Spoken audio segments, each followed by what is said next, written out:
The governor of Puerto Rico is holding a news conference reacting to the study that was just released by George Washington University. Puts this number of storm-related deaths from Hurricane Maria at nearly 3,000.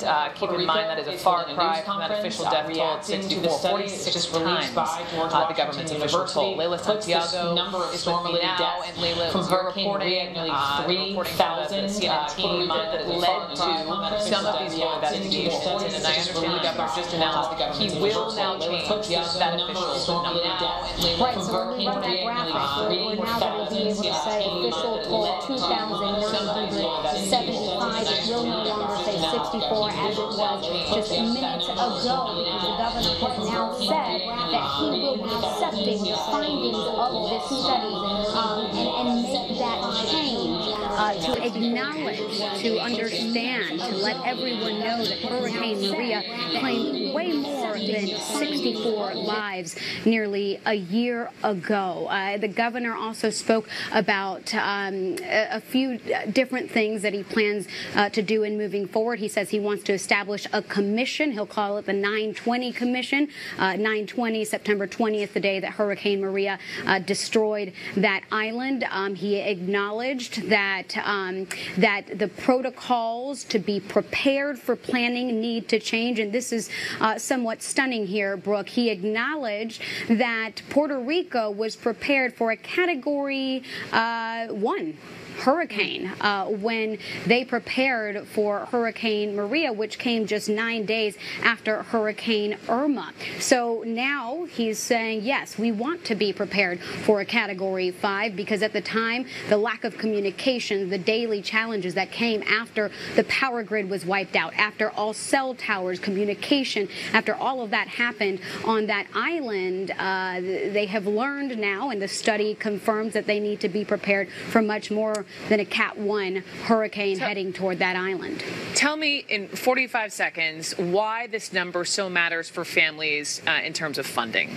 Well, in terms of funding, it matters because the families need to be on the official death toll in order to qualify for assistance from FEMA, so that could help them with funeral expenses. In the big picture, this matters because this could help prevent deaths in the future. Understanding what happened could prevent how they react, how they prepare, and in turn prevent deaths in future disasters, not only in Puerto Rico, but across the world.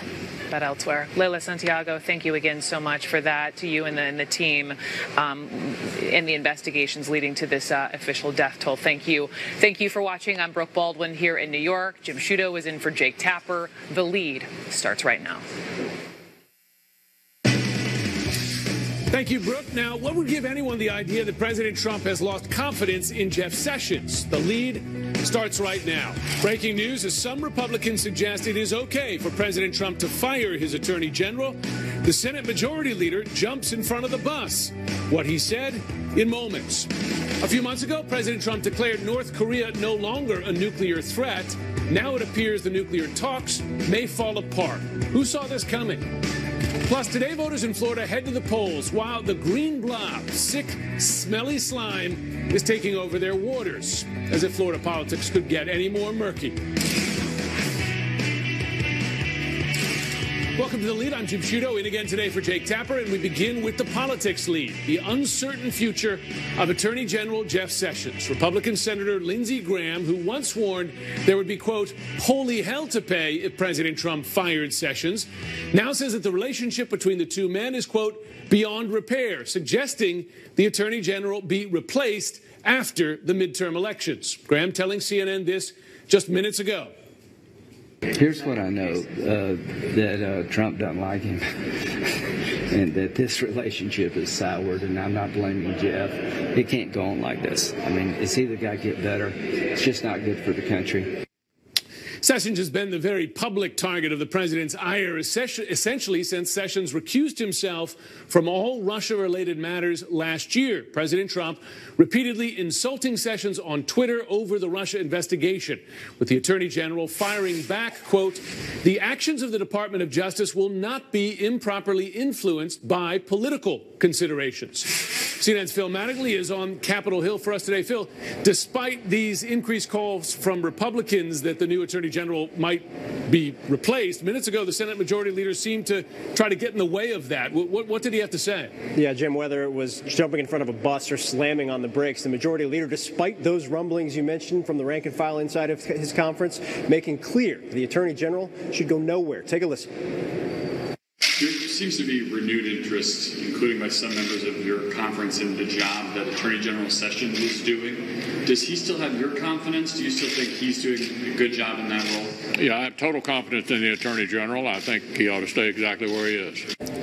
Jim, let me give you the behind the scenes of that based on aides that I've been talking to over the course of the last couple of days. There are really two issues here, the political and the procedural. On the former, there is a recognition inside Republican leadership that political fallout of a firing or removal of Attorney Jeff Sessions would be nightmarish, as one aide put it to me, leading up into the midterm elections. They don't want any part of that because of the connection to Jeff Sessions' recusal from the Russia investigation. The other is procedural. The idea that they could get a new Attorney General confirmed, that even they could get every Republican to support any nominee, no matter how good the nominee was. Right now, leadership doesn't think that's available, and because of that, the leader and most of his team saying, hey, leave this alone, Mr. President.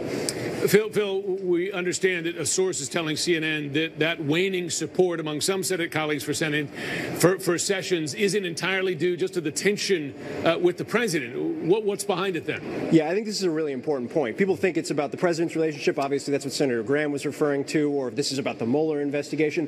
What we are being told is this has far more to do with other policies, most notably criminal justice reform, where Attorney General Sessions has run crosswise with Senate Judiciary Chairman Chuck Grassley, also Lindsey Graham, very key on criminal justice reform, on things like immigration, on things like even marijuana policy. Where Attorney General Sessions stands on the policy issues is in a very different place for some very key senators up here when it comes to those issues. I think one of the key points here is not necessarily that those senators are going to leave him behind. They recognize the potential fallout here, but instead it's that they're not necessarily rushing to his defense publicly like they have in past months. That said, I'm told from several sources, senators have been making calls to the Attorney General over the course of the last couple of days, letting him know they still have his support. They just like him maybe to get more in line with them on some policy issues, Jim. Political pressure. Phil Mattingly up on the Hill, thanks very much. Bill Kristol, it has been his GOP, well, really his Senate colleagues' support that has shored up Jeff Sessions in the face of these kind of relentless attacks from the president. If that is waning, among some of them at least, is he in danger today? I mean, I still think it would be politically suicidal for Trump to fire Sessions, unless Rosenstein just becomes Attorney General, which doesn't really do Trump much good on that. I don't buy for a second. I'm sure they've got policy issues with Sessions. I don't think that has anything to do with this. And incidentally, Lindsey Graham's attacks, they began, if I'm not mistaken, shortly after he played golf with Donald Trump. Graham is speaking for Trump. This is not Lindsey Graham changing his mind about Jeff Sessions.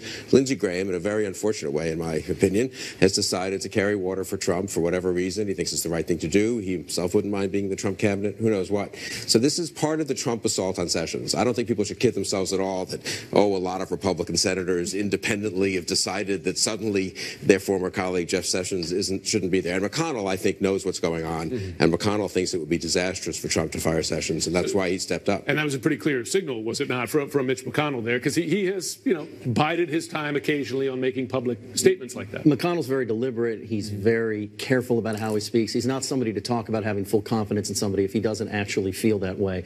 Mitch McConnell does not want any upheaval in the Mueller probe before the November elections at the very least. And I think we need to understand when we look at candidates, we look at senators, like Lindsey Graham and some others, some of them are going to have Republican primaries coming up in 2020. And especially in a state like South Carolina, where the president's going to have a lot of loyal support among the Republican base, it could be that Lindsey Graham is trying to make sure he's on the right side of the Republican primary electorate. And how do you do that? By making sure that you send signals that you are supportive of where the president is as this Mueller investigation proceeds. Because if this thing drips into next year, you're then in the new election cycle, and all of a sudden this becomes an issue in a Republican primary where people start to say to people like Lindsey Graham,